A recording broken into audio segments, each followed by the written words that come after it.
Hi, I'm Courtney, and I like dinosaurs. Science, like most everything else in the universe, keeps evolving, and as a result, so does our information regarding the awesome lives of dinosaurs. Between constant technological advances, discovery of new species, and re-examining existing species, what we think we know about these great lizards becomes extinct, or so it seems. Let's start with the fact that dinosaurs are not actually lizards. I know, your mind is blown already. In reality, they represent a separate group of reptiles who did not exhibit your typical reptilian characteristics. Dinosaurs were all terrestrial creatures, with characteristically upright legs, not splayed postures like crocodiles. This also means that your beloved aquatic reptiles, like Plesiosaurus and pterosaurs, for example Pteranodon, otherwise known as Pterodactyl, are not considered dinosaurs.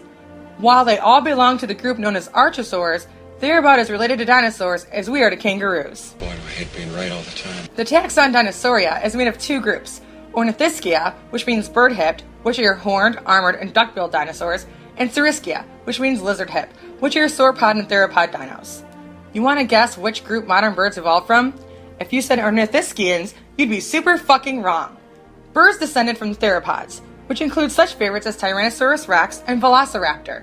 You know what else this means? That T-Rex and his theropod buddies were almost all covered with feathers at some stage in their life cycles.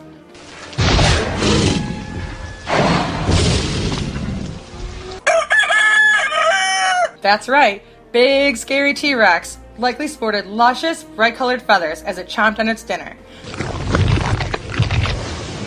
This gives a whole new meaning to the word fierce.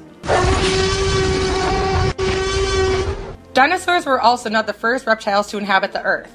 The first reptiles evolved in the late Carboniferous period more than 300 million years ago.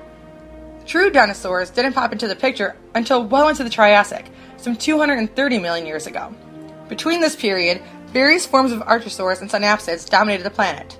Where archosaurs eventually split into pterosaurs, crocodilians, and dinosaurs, synapsids are the ancestors of mammals. You heard right. Mammals lived alongside dinosaurs, and did so for more than 150 million years. Synapsids were small nocturnal creatures, weighing as little as 2 grams.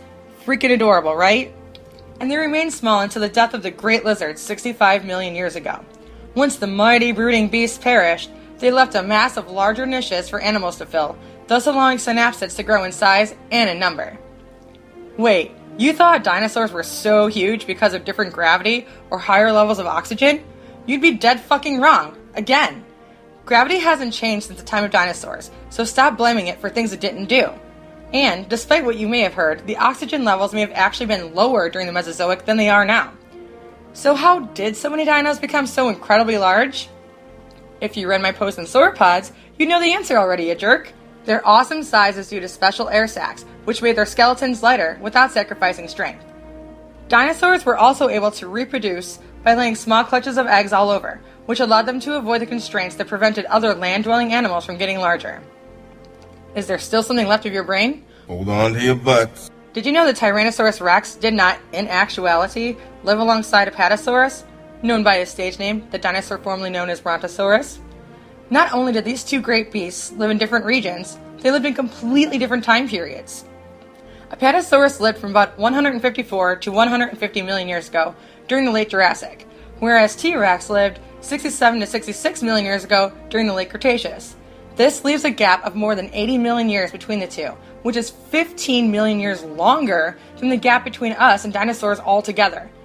How in the hell did we ever get the idea that these two frolicked in the fields together in the first place? Probably because the Land Before Time wouldn't have been as intense yet heartwarming of a story without it.